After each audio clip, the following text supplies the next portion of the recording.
una actriz que decidió ser enterrada en su Córdoba natal, dejó una hijita, esperaba un trasplante bipulmonar, el trasplante nunca llegó para esta joven y estaba en la lista de emergencia del INCUCAI. A pesar de que hay más conciencia sobre el tema de la donación de órganos, aún falta recorrer un camino, y un camino que tiene que ver con el amor y un camino que tiene que ver con concientizarnos. Si todavía no lo hizo, hágalo. Esta historia podríamos no estar contándola. Pero, ¿qué es esta enfermedad? Es una de las denominadas enfermedades raras. Estamos hablando de una enfermedad que se llama linfangiomatosis. Si me equivoqué, le pido a la doctora Gloria Appelbaum que me lo corrija. Doctora Appelbaum, buenas noches, bienvenida a Concepto y a Contrarreloj. ¿Cómo le va? Bien, bien. Gracias por atendernos en un día feriado. ¿El nombre lo dije bien o mal? Es linfangiomatosis. Leiomiomatosis. Linfangiomatosis. ¿Y qué es? Bueno, en realidad eso es lo que nosotros llamamos enfermedades huérfanas o raras. Ajá. Es una enfermedad muy rara. Sí. En algunas estadísticas es una cada 400.000 personas. En otras es todavía más baja la estadística. Sí. Por ejemplo, en Europa se considera que hay 2.000 casos. En realidad es un trastorno que se ve en mujeres en edad fértil, más o menos como la que usted hizo referencia. Claro, que fue el caso de esta actriz que estaba esperando un trasplante bipulmonar. Sí, porque es una enfermedad que afecta a todo el pulmón. En realidad es una enfermedad que afecta a todo el organismo. Es un trastorno donde unas células musculares lisas comienzan a crecer indiscriminadamente, como si fuera un tumor, un cáncer, pero no exactamente. Sí. Y afectan principalmente el pulmón, pero también afectan otros órganos. Sí. Y, por ejemplo, el riñón o agrandamiento de los ganglios retroperitoneales, en fin, digamos, ahora, como una forma sistémica. En algunos casos está relacionado con otra enfermedad hereditaria, que es la esclerosis tuberosa, que es otro tipo de enfermedad. Tiene algunas cosas en común de eso, y en realidad esta enfermedad se divide en dos grupos: la que aparece asociada a la esclerosis tuberosa y la que no. Sí. La que aparece asociada se ve en un 40% de los pacientes que tienen esclerosis tuberosa. En la que no, digamos, está en menor proporción, o sea, la que sería idiopática o primaria. Y lo que se sabe es que hay algunas modificaciones genéticas que, digamos, de alguna manera, en la que estarían inhibidos o algunos factores o proteínas o transmisores, lo que impiden que empiece a crecer desmesuradamente este tipo de células, que son como unas células musculares medias primitivas, no exactamente originarias. En algún momento se pensó que eran originarias del pulmón, tienen algunos marcadores de tipo de origen neural, pero de todas formas, digamos, producen este crecimiento así, van destruyendo el pulmón. Ahora, doctora, ¿en todos los casos se termina produciendo esta degeneración o llegar a esta situación extrema? ¿O hay gente que convive con esta enfermedad durante toda su vida y pudiendo llevar una vida normal? Bueno, es muy rarísimo. Hay algunos casos, sí, en los que se han encontrado pacientes muy añosos, pero en realidad no es así. Aparece en la edad que yo les decía, en mujeres. A veces el embarazo actúa como desencadenante. Digamos, es una enfermedad, yo le digo, bastante rara, donde hay centros de derivaciones o asociaciones internacionales que tratan de reunir datos sobre la misma.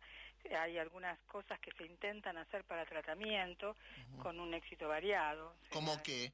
Bueno, en algún momento se pensó que tenía que ver con el nivel de estrógenos y se les ha tratado con antiestrógenos o con progesterona para tratar de inhibirlos. En otros casos hay tratamientos con inmunosupresores del tipo del sirolimus, como que es una droga inmunosupresora que se utiliza por ahí en los trasplantados renales, etc. Ahora, doctora, cuando aparece esto, ¿no? Y aparecen este tipo de medicaciones, ¿cómo se comportan también las prepagas y las obras sociales? Esto tiene indicaciones y si hay un consenso que lo indique.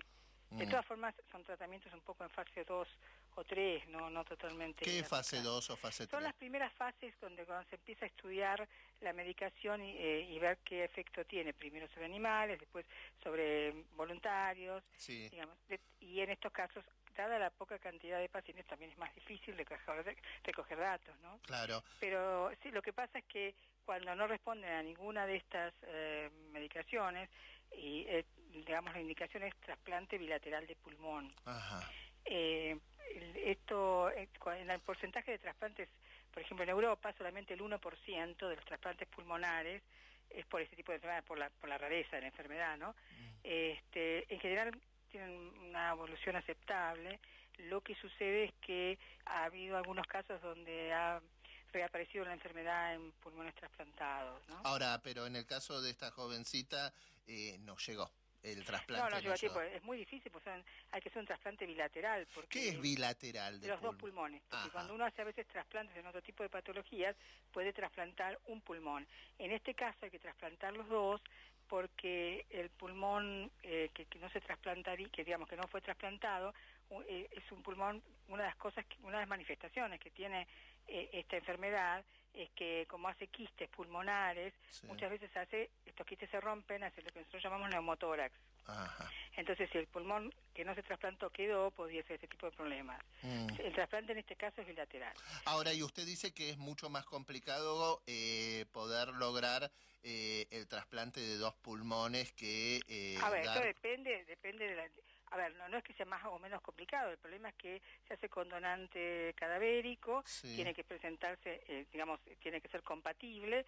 Esto el Claro. CUCAI lo está manejando adecuadamente, ¿no? Sí, sí, sí. Digamos, hay todo un esquema, una serie de prioridades. No, y hay una lista, y hay un Hay una listado, lista. y no hay Sí, modo de sortear ese listado, ni estaría bien no, que... pero el listado se van acomodando por el nivel de emergencia. Sí. Así que seguramente, yo no insisto, caso no conozco los antecedentes, pero seguramente estaría primera lista de Sí, pero no llegó, emergencias, pero no pero llegó. no hubo donante a mano. Esta es la historia, ¿no? Que es muy difícil predecir o tener este tipo de posibilidades. Esto depende de factores al azar, digamos. Ahora, doctora, nosotros durante el año pasado empujamos mucho la causa para que un jovencito pudiera ir a internarse a Estados Unidos. Estamos hablando del caso Lautaro, que fue absolutamente conocido a nivel nacional y que tenía que ver con las enfermedades raras. Con el tema de las enfermedades raras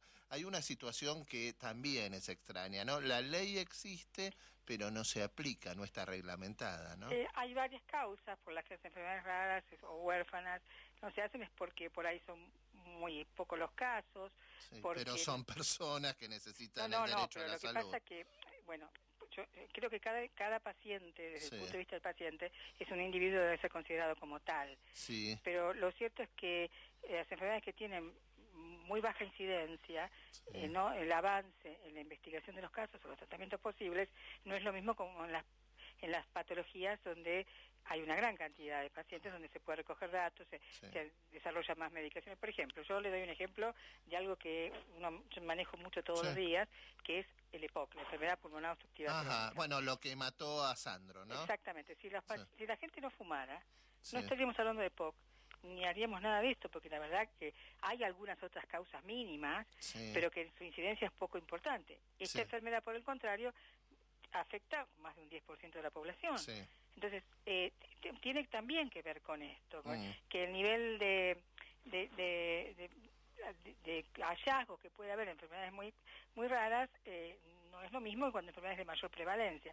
De todas formas, tanto ya en Estados Unidos hace años que existen leyes, y incluso hay la FDA para incentivar a el desarrollo de lo que esto que se llama enfermedades raras o huérfanas, a quienes hagan investigaciones les da algunas facilidades como el mantenimiento de las patentes, etcétera, como para incentivar que se investigue sobre estas. Lo que pasa es que realmente, por un lado, al no haber menos gente, también hay menos gente sobre la que uno se pueda trabajar y decir qué resultado tiene, ¿no? Pero también lo cierto es que en algún momento de la historia de todas las enfermedades aparecen o nacen como una enfermedad rara. Por ejemplo, si pensamos el origen del HIV, aparece como una enfermedad rara, ¿no? Bueno, no exactamente, porque... Bueno, que después empieza a reproducirse... Que no la supiéramos nosotros identificar en la etapa inicial. Claro. Puede ser, yo creo que rara no me parece que ni siquiera inicialmente fue rara,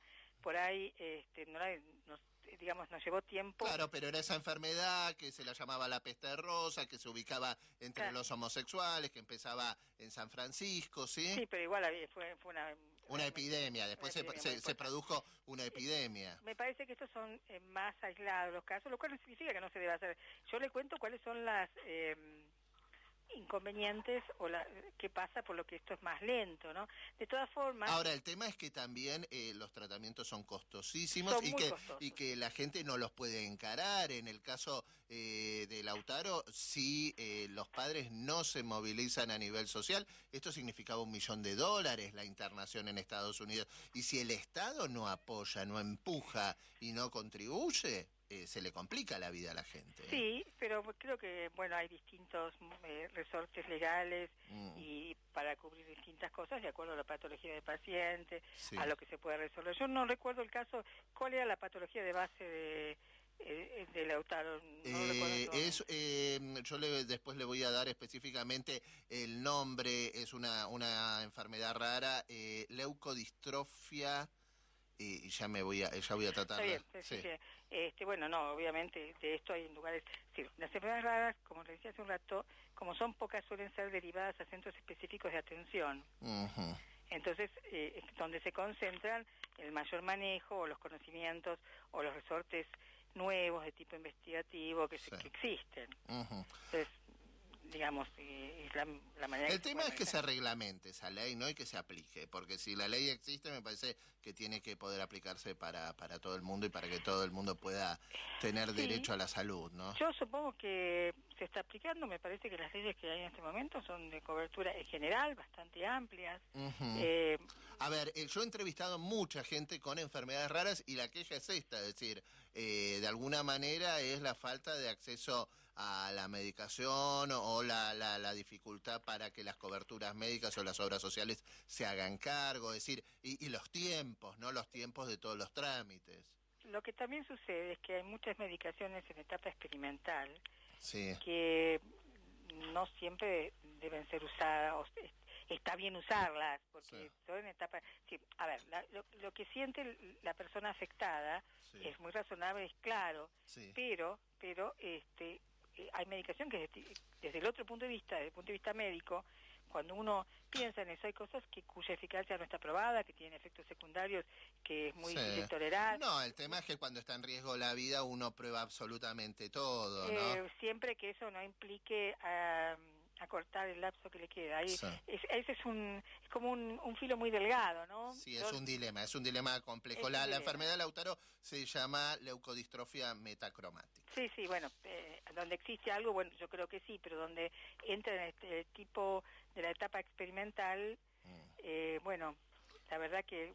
por eso tuvo que hacer este tratamiento. Hay que evaluar cuidadosamente ventaja, costo-beneficio, ¿no? Y no me refiero a costo económico, me refiero a costo en salud o de sobrevida, ¿eh? Bien. Estoy hablando de otra cosa. Sí, ¿no? claro que sí. Doctora Gloria Appelbaum, gracias por atendernos en este día feriado. Que tenga una buena noche. Muchas gracias. La doctora Gloria Appelbaum es neumonóloga. El tema tiene que ver con esta linfagio leiomiomatosis, que fue lo que sufrió esta actriz y por lo cual le costó la vida. El trasplante bipulmonar jamás llegó y este era el motivo de poder hablar con la doctora para que nos explicase de qué se trata esta enfermedad llamada enfermedad huérfanas o enfermedades raras.